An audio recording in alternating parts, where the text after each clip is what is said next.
ఓం శ్రీ సద్గురు చరణారవిందాభ్యాం నమః. ఓం శ్రీ గణేశ శారదా సద్గురు మంగళమూర్తిభ్యో నమః. ఓం నమో భగవతే వేదవ్యాసాయ నమః. ఓం నమః ప్రణవార్థాయ శుద్ధ జ్ఞానైకమూర్తయే నిర్మలాయ ప్రశాంతాయ దక్షిణామూర్తయే నమః.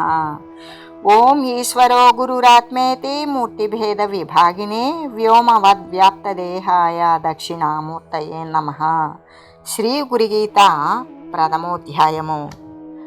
4 వేదాల సారములైనటువంటి ఏ మహావాక్యాల యొక్క లక్ష్యార్థము బోధించినటువంటి వాడు అవడం చేత శ్రీ గురు పరమాత్మ ఈ చతుర్ముఖాలతో అంటే 4 ముఖాలతో కూడినటువంటి 4 వేదాలను ఉపదేశించేటువంటి బ్రహ్మదేవుడే అయ్యున్నాడు. అంతేకాదు జ్ఞానబోధలను చేసి అజ్ఞానములో పడనీయకుండా సర్వులను కూడా రక్షించుచున్నవాడు అవడం చేత శ్రీ గురుమూర్తి అందరినీ కూడా రక్షించేటువంటి విష్ణువే అయి ఉంటున్నాడు. అంతేకాక శరణుజొచ్చిన వారి సకలమైనటువంటి అజ్ఞాన ఆవరణలను కూడా హరింపజేయుచున్నవాడు అవడం చేత శ్రీ గురుమూర్తి సకల జగాలను కూడా లయం చేసేటువంటి దేవదేవుడైన మహేశుడే అయి ప్రకాశిస్తూ ఉన్నాడు. ఇంత ఏలా అసలు ఈ త్రిగుణాతీతమైన అంటే సత్వరజస్ తమో గుణాలైనటువంటి వాటికి అతీతమైన ఏ బ్రహ్మతత్వము శాశ్వత తత్వము అవడం చేత శ్రీ సద్గురుదేవుడు సాక్షాత్ పరబ్రహ్మమై ప్రకాశిస్తూ ఉన్నాడు. అట్టి శ్రీ గురుదేవుని కొరకు నేను నమస్కరిస్తూ ఉన్నాను అని శ్రీ గురు ధ్యానాన్ని చేయుచు, అంతేకాదు అజ్ఞానతిమిరాంధస్య జ్ఞానాంజన శలాకయ చక్షురిన్మీలితం ఏన తస్మై శ్రీ గురవే నమః. నేత్ర చికిత్స చేసేటువంటి వాడు కామలా వ్యాధి చేత అంటే కళ్ళు కనపడనటువంటి వానికి నేత్ర మరి అంటే తిమిర రోగం ఉన్నటువంటి వానికి నేత్ర రోగం ఉన్నటువంటి కళ్ళు కనబడని వాని యొక్క కళ్ళకు కాటుక పుల్లతో ఏ విధంగా అంటే కాటుక అంటేనే నల్లగా ఉంటుంది. అటువంటి కాటుక పుల్లతో కాటుకను వేసి అంటే కళ్ళకు పెట్టేటువంటి మందును లేదా అంజనమును వీటిని ఏమంటారు? కాటుకనే అంటారు. అట్లాగే ఈ నేత్ర రోగాన్ని పూర్తిగా పోగొట్టి దృష్టి గలవానిగా చేయుచూ ఉన్నాడు. ఏ విధంగా ఏ కంటి వైద్యుడైతే ఉన్నాడో తను చేయవలసినటువంటి నేత్ర రోగికి చూపు కనపడనటువంటి వానికి వాని యొక్క కళ్ళకు మందు వేసి ఆ యొక్క కనబడనటువంటి చూపును కనబడేలాగా చేస్తూ ఉన్నాడు. అంటే బాగుగా దృష్టి కలవాణినిగా చేయుచున్నాడు. వాడికి అప్పటిదాకా కనబడనటువంటి జబ్బు పోయి వాడికి ఇప్పుడు బాగానే కనబడుతూ ఉన్నది. అలాగే మరి అంతేకాకుండా గాఢాంధకారంలో నేత్రాలు కనిపించకున్నప్పుడు కాటుకను ధరించినచో నయనాల చేత సకల పదార్థాలను గ్రహించే శక్తి గలవాడే అగుచూ ఉన్నాడు. ఏ విధంగా అంటే దృష్టి గలవానిగా చేస్తూ ఉన్నాడు. అంతేకాదు చీకటి అయినటువంటి గాఢమైన దట్టమైన చీకట్లో కళ్ళు కనపడకుండా ఉన్నప్పుడు మరి అటువంటి అంజనాన్ని అంటే కన్నులకు వేయబడినటువంటి అంజనాలను ధరిస్తే దాని ద్వారా సకల పదార్థాలు కూడా కనబడుతూ ఉంటాయి. అటువంటి అంత చీకటిలో వెళ్ళినా కూడా వానికి అంత చక్కగా ప్రతి వస్తువు కూడా కనబడేలాగా చేసేటువంటి శక్తి గలవాడే అవుతూ ఉన్నాడు. ఆ ప్రకారంగా శ్రీ గురుదేవుడు కూడా అజ్ఞానము అనే అంధకారము చేత అంటే అజ్ఞానము ఈ శరీరాల యొక్క రాకపోకలను కొని తెచ్చుకుంటూ ఇది తెచ్చుకోకుండా శాశ్వతంగా నివారించేటువంటి మార్గం ఒకటి ఉన్నది అనే విషయం తెలియనప్పుడు ఆ అజ్ఞాన ఆవరణలనే సత్యమని వచ్చిపోయేటువంటి శరీరాల యొక్క స్థితులనే స్థిరమని భావించేటువంటిదే అజ్ఞానము. అంటే అబద్ధమైన దానిని నిజముగా భావించడం. అటువంటి అజ్ఞానము అనే చీకటితో అదే అజ్ఞానము అనబడేటువంటి చీకటి చేత లేక అజ్ఞానము అనబడేటువంటి ఇప్పుడు జ్ఞానము అనేది వెలుగుతో సమానం. అజ్ఞానము అనేది చీకటితో సమానం. చీకటిలో మనకేమన్నా కనబడుతుందా? లేదు. అయితే మరి ఈ వెలుగు అనేది ఆ దీపం యొక్క ప్రకాశమే వెలుగు, లేదా సూర్యుని యొక్క ప్రకాశమే వెలుగు. దాని ద్వారా ప్రతి వస్తువు కనబడుతుంది.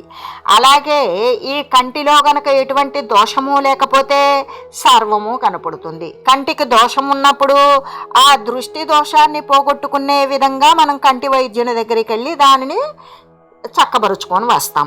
అలాగే అజ్ఞానంతో నిండిపోయినటువంటి వానికి నేను ఈ శరీరాల యొక్క అనేక శరీరాలు పొందుతూ దీని ద్వారా బాధపడుతూ, అంటే ఈ శరీరాలు రాకుండా ఉండేటువంటి మార్గం ఒకటి ఉన్నది అని తెలియని కారణం చేత వాడు అజ్ఞానము అనేటువంటి ముసుగు వేయబడి ఆ చీకట్లోనే అట్లా ఆత్మతత్వాన్ని గురించి తెలియనటువంటి వాని యొక్క స్థితిని గురించి శ్రీ గురుదేవుడు ఏం చేస్తూ ఉన్నాడు అంటే వాని యొక్క అవివేకము అంటే మూసుకుపోయినటువంటి కన్ను.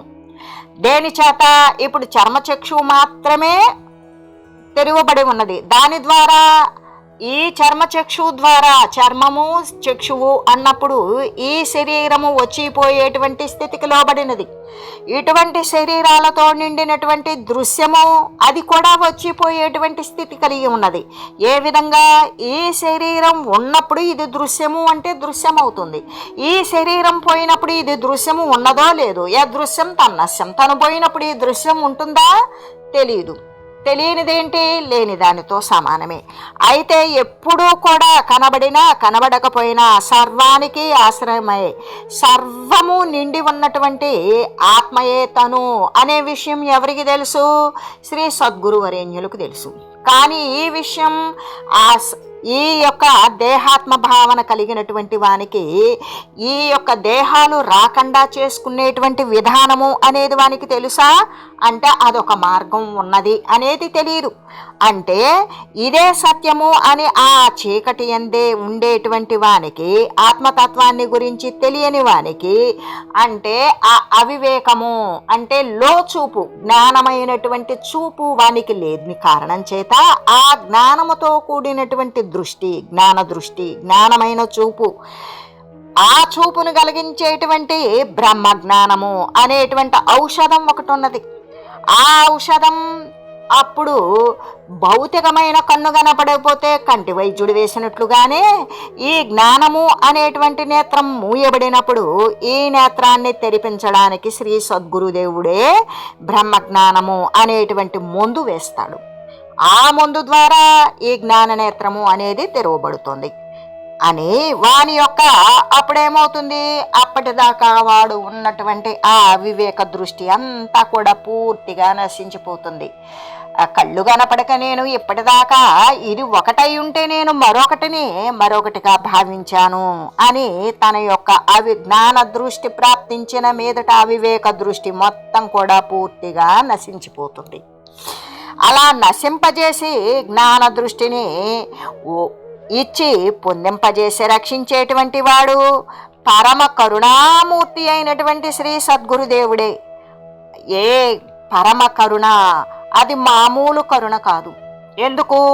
వానికి మళ్ళీ జనన స్థితి మరణాలు కలగకుండా ఉండే స్థితి కలిగించేటువంటి జ్ఞాన మార్గం వైపు, జ్ఞాన మార్గాన్ని చూపి దాని యందు పయనింపజేసి దాని యందు వాణ్ణి కృతకృత్యుణ్ణి చేసి ఆ పరమాత్మ తత్వాన్ని అందింపజేయగలిగినటువంటి పరమ కారుణికమైనటువంటి దయగలిగిన వాడే శ్రీ సద్గురుదేవుడు.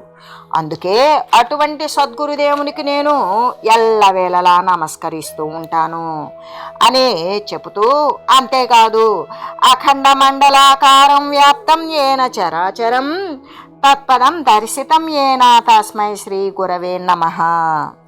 తత్వమసి అనే మహావాక్యం యొక్క అర్థము ఎక్కడ?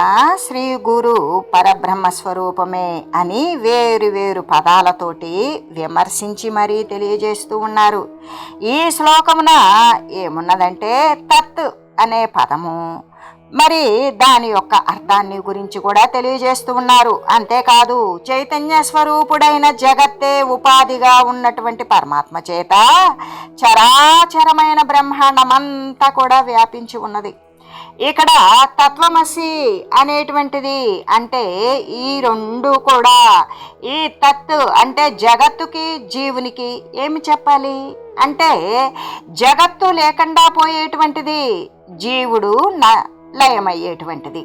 అయినా దీనినే తత్వమసి అంటే ఇక్కడ ఎదురుగా ఏమున్నదో ఉపాసనా ప్రకరణలో తెలియజేసినటువంటి సర్వం కల్విదం బ్రహ్మ, ఎక్కడ నువ్వు ఎక్కడ నేను ఆగిపోతాము అంటే ఇక నువ్వు అంతకుమించి లేదు, మరి నేను అంతకుమించి లేను, ఎక్కడ ఆగిపోతాము? అదే మహావాక్యం. అంటే శబ్దం ఏం చేస్తుంది? వాక్యాన్ని ఇస్తుంది. వాక్యాలు కలిసి మనమంతా కూడా ఎక్కడైతే ఆగిపోతామో, వాక్యాలన్నీ కలిపితే మనమంతా అంటే నువ్వు నేను అనేటువంటిది మొత్తం కూడా ఆగిపోతుందో అదే మహావాక్యం. అంటే శబ్దాలు అనేటువంటివి వేలల్లో ఉంటాయి, వాక్యాలు లక్షల్లో ఉంటాయి. అయితే మరి ఇక్కడ తత్వమసి అనేటువంటి మహావాక్యం యొక్క అర్థము ఏ విధంగా ఉన్నది?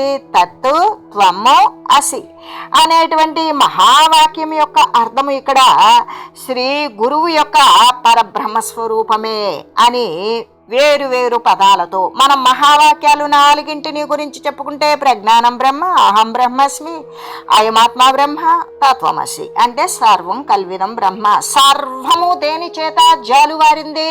బ్రహ్మము నుండే జాలువారింది, బ్రహ్మము చేతనే కల్పించబడినది. పోనీ బ్రహ్మకు కల్పిస్తాడా? కాదు. మరి బోధనా సౌకర్యం కోసం మనం చెప్పుకోవలసిన విషయం వస్తే బ్రహ్మను అలా స్ఫురింపజేయడమే కానీ బ్రహ్మ కల్పించేది కానీ లీనం చేసుకునేది కానీ కాదు. అక్కడ ఏ పరబ్రహ్మ వస్తువు అయితే ఉన్నదో దాని నుండి జాలువారినటువంటిది ఇది ప్రళయకాలంలో మళ్ళీ బ్రహ్మమునందే నిక్షిప్తమవుతుంది. అప్పుడు కల్పింపజేసేది, నిక్షిప్తం చేసుకునేది బ్రహ్మకు ఏ సంబంధం లేదు. జారిబడినటువంటి వస్తువే కల్పాంత కాలంలో లీనమవుతుంది అని తెలియజేస్తూ, అంతేకాదు ఇక్కడ ఈ పరబ్రహ్మ స్వరూపము ఏదైతే ఉన్నదో దానిని రకరకాలైనటువంటి భిన్న భిన్న పదాలతో విమర్శించి మరీ ఎవరి యొక్క జ్ఞాన శక్తాను బట్టి తెలియజేస్తూ ఉన్నారు. అయితే ఈ శ్లోకంలో అయితే తత్ అనే పదం యొక్క అర్థాన్ని గురించి తెలియజేస్తూ ఉన్నారు. ఇక్కడ మనం దీనిలో 3 పదాలు ఉన్నవి అని చెప్పుకున్నాం. తత్తు త్వము అసి అనే ఈ 3 పదాలకి కూడా ఇప్పుడు తత్ అనే పదం గురించి చెప్తూ చైతన్య స్వరూపుడైనటువంటి జగదుపాధిక పరమాత్మ చేత చరాచరమైన బ్రహ్మాండమంతా వ్యాపించి ఉన్నది.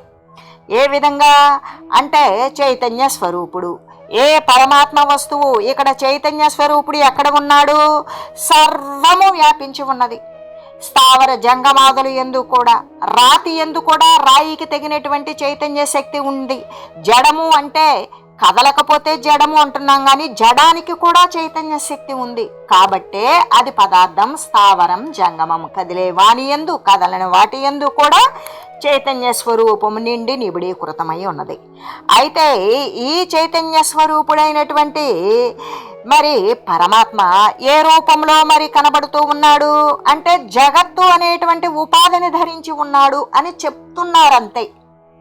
కేవలం అర్థం చేసుకునేటువంటి విషయం కోసం ఈ యొక్క తత్వం గ్రాహ్యం అయ్యే నిమిత్తం కోసమే చెప్తూ ఉన్నారు. కానీ ఇక్కడ చైతన్య రూపుడైనటువంటి జగదాదు ఉపాధికుడు అంటే జగత్తే ఆకారం కలిగినటువంటి పరమాత్మ చేత మరి పరమాత్మకు జగత్తు ఆకారమా అంటే మరి పరమాత్మని ఎలా గుర్తించాలి? ఈ వస్తువులు ఇవి సత్యము అని చెబుతూ అవి అసత్యము అని తీసివేసి మళ్ళీ అంటే ఎక్కడి వరకు? సత్యము అని చెప్పినంత వరకు మనం చేరి అప్పుడు అసత్యమైనప్పుడు మరి సత్యమైనది ఏంటి అంటే మరొకసారి మనం ఉన్ముఖంగా దాని గురించి మరొక కొనసాగింపు అనేది కొనసాగించుకుంటాం. అట్లాగే ఈ జగదుపాధికమైనటువంటి పరమాత్మ చేత చరములు అచరములు కదిలేటువంటివి కదలనటువంటివి ఉన్న సమస్త జీవరాశి అనేకంటే సమస్త విశ్వమంతా కూడా అంటే బ్రహ్మాండమంతా కూడా వ్యాపించి ఉన్నది చైతన్య రూపమైనటువంటి జగత్ ఉపాదమైనటువంటి పరమాత్మ. అదే మరి తత్పదం యొక్క, ఇక్కడ మనం తత్ అనే పదం యొక్క అర్థాన్ని కదా తెలియజేసుకునేది. అయితే తత్ అనే పదం యొక్క అర్థమే అవుతుంది. ఎందుకు అది అన్నప్పుడు ఏది సర్వవ్యాపకమైనటువంటి చైతన్య స్వరూపుడు చరాచర బ్రహ్మాండమంతా వ్యాపించున్నాడు. అంటే ఏ రూపంలో? జగత్తు అనే ఉపాధి రూపంలో ఈ చైతన్య స్వరూపుడు సర్వము వ్యాపించి ఉన్నాడు. దానినే తత్పదం అంటే సర్వవ్యాపకమైనటువంటి పరమాత్మ ఏదైతే ఉన్నదో, అంటే పరమాత్మ సర్వము వ్యాపించి ఉన్నాడు అనే చెప్పేటువంటి దాని యొక్క అర్థం. అంటే మాయోపాధికుడైనటువంటి ఈశ్వరుడు అంటే మాయ మాత్రమే ఉపాధి తత్వాన్ని ధరించుకున్నటువంటి ఈశ్వరుడే అనునేది తత్పదం యొక్క వాచ్యార్థం. ఇక్కడ మాటలతో చెప్పవలసి వస్తే ఈశ్వరుని యొక్క ఉపాధి ఏంటి? మాయ. అసలు ఈశ్వరునికి ఉపాధి ఉన్నదా? లేదు. మాయ అంటే లేనిదే, అక్కడ ఏమీ లేనిది.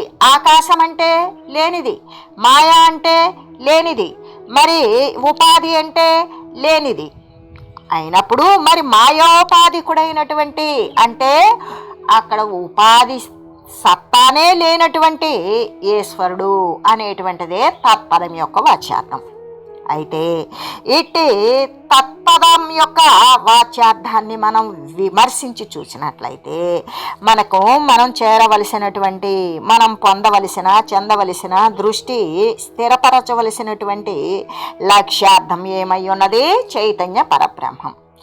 ఆ లక్ష్యార్థమైనటువంటి ఆ చైతన్య పరబ్రహ్మం గురించి ఏ గురుదేవుని చేతైతే పూర్తి స్థాయిలో బోధింపబడుతుందో అట్టి శ్రీ గురుమూర్తికి వందనం చేస్తున్నాను అని చెబుతూ, అంటే ఈ మహావాక్యార్థ బోధలో తత్వమసి గురించి ఇంత వివరంగా చెప్తూ ఇప్పుడు స్థావరం జంగమం వ్యాప్తం యత్కించి సచ్చరాచరం త్వంపదం దర్శితం ఏనా తస్మై శ్రీ గురవే నమః. అంటే స్థావరము జంగమాత్మకమైనది, కదిలేటువంటిది, కదలనటువంటిది. ఈ రూపాలలో ఉన్నటువంటి ఉపాధులు సమస్త జగత్త చైతన్య రూపుడు. కదిలే వాణి యందు, కదలని వాణి యందు, మరి సర్వమునందు కూడా పరమాణువు సైతము మనము అనిర్వచనీయమైనటువంటి స్థితిలో కూడా సర్వము నిండి ఉన్నటువంటి ఏ జగత్తు చైతన్య స్వరూపుడైన వాడు ఉన్నాడో అటువంటి ఆ చైతన్య స్వరూపుడకు శరీర ఇంద్రియాది సంఘాత రూప అవిద్య అనే ఉపాధికుడైన అంతరాత్మ చేత వ్యాపించబడి ఉన్నది. ఇక్కడ స్థావర జంగమాత్మకమగు అంటే ఈ దృశ్యం యావత్తు కూడా, ఈ ప్రకృతి విశ్వం యావత్తు కూడా, అంటే జాయతే లీయతే ఇటు జగత్. ఈ జగత్తు అంటే సర్వము చైతన్యవంతమయ్యే ఉన్నది. మరి దీనిని ఆవరించినటువంటి చైతన్య స్వరూపుడైనటువంటి వాడు ఎవడు అంటే శరీరేంద్రియ సంఘాత రూపమైన వివిధ రకాల ఇంద్రియాలతో సంఘటింపబడినటువంటి అవిద్య అంటే అజ్ఞానము. లేకనే ఉన్నది అని భావించేది, లేకనే ఉన్నది అని భావించేదానిని మళ్ళీ సత్యము అని భావించేది. ఈ శరీరం యొక్క రాకపోకలు వీనికి తెలుసు, అయినా తన శరీరము సత్యమని భావించేటువంటి అజ్ఞానపు ఆవరణ. ఆ ఆవరణకు ఉపాధికుడైనటువంటి దానిని ఎవరావరించి ఉన్నారు? వచ్చిపోయేటువంటి దేహాంత భావాలను గురించి ఈ దేహేంద్రియాలను ఎవరావరించి ఉన్నాడు? అది కూడా అంతరాత్మే ఆవరించి ఉన్నది. అయితే అదే త్వంపదం యొక్క అర్థమవుతుంది. అక్కడ తత్పదం అంటే సర్వవ్యాపకమైనటువంటి పరమాత్మ. ఇక్కడ త్వంపదం అంటే ఇంద్రియాలతో సంఘటింపబడినటువంటి ఏ మాయా ఉపాధి అయినటువంటి లేకనే ఉన్నట్లుగా కనబడే దేహాత్మకమైనటువంటి క్రియలతో కనబడేటువంటి ఏ ఉపాధి అయితే ఉన్నదో ఆ ఉపాధిని కూడా ఎవరు అంటే చైతన్య స్వరూపుడైనటువంటి వాడే దాని యందు నివసించి ఉన్నాడు. కాబట్టి ఆ అవిద్యోపాధికుడు అయినటువంటి అంతరాత్మ చేతనే వ్యాపించి ఉన్నది. దానినే శరీరేంద్రియాలతో కూడుకున్నటువంటిది నేనని నీవని చెప్పుకుంటూ ఉన్నాం. అదే త్వంపదం యొక్క అర్థం. అంటే అదే నీవు, అనే అర్థమవుతుంది. అంటే అవిద్యోపాధికుడైనటువంటి జీవుడు, అజ్ఞానంతో నిండబడినటువంటి, అజ్ఞానము ద్వారానే శరీరాలు ఉత్పన్నమవుతాయి. జ్ఞానమాత్రుడికి శరీరం అనేది ఉత్పన్నం కాదు కదా. అందుకే అజ్ఞాన జనితమే ఈ శరీర ఉత్పన్నం. ఈ అజ్ఞానంతో మరి ఆపాదించబడినటువంటి ఈ యొక్క అవిద్యోపాధికుడు ఎవడు అంటే వాడే జీవుడు. త్వం పదం యొక్క అర్థం ఏంటి అంటే జీవుడే త్వం పదం, నీవు అని చెప్పడం. అట్టి త్వం పదం యొక్క వాచ్యార్థాన్ని విమర్శించి, అంటే ఒరే ఈ దేహేంద్రియాలతో ఉన్నది నీవు కాదు, లేకనే ఉన్నట్లు కనబడే ఈ దేహేంద్రియ సంబంధమైనటువంటిది కూడా జడమే, దాని యందు చైతన్య స్వరూపుడైనటువంటి అంతరాత్మ చేత వ్యాపించి ఉన్నది కాబట్టే ఈ శరీరం కదులుతుంది. ఆ ఆత్మ పరమాత్మ వస్తువు కంటే భిన్నమైనది కాదు అనేటువంటి ఆ చైతన్య పరబ్రహ్మ సత్తాను గురించి ఈ యొక్క త్వం పదవాచ్యార్థాన్ని విమర్శించి లక్ష్యార్థమైనటువంటి ఏ చైతన్య స్వరూపమైనటువంటి విషయాన్ని గురించి లక్ష్యార్థాన్ని సిద్ధింపచేసుకునేటువంటి మార్గోన్ముఖునిగా చేయగలిగినటువంటి సత్తా ఏ గురుమూర్తి యొక్క, ఏ సద్గురు వరేణ్యుల చేత, శ్రీ దేశక వరేణ్యుల చేత ఉపదేశింపబడుతూ ఉంటుందో అటువంటి శ్రీ గురుమూర్తికి కొరకు నేను నమస్కరిస్తూ ఉన్నాను అని చెప్పి, అంతేకాదు త్వం పదం యొక్క అర్థాన్ని ఈ విధంగా మరి మనకి విషయాన్ని తెలియజేశారు. ఓం మంగళం శ్రీ గురుదేవాయ మహనీయ గుణాత్మనే సర్వలోక శరణ్యాయ సాధురూపాయ మంగళం. ఓం లోకా సమస్త సుఖినో భవంతు. ఓం శ్రీ సద్గురు పరబ్రహ్మార్పణమస్తు.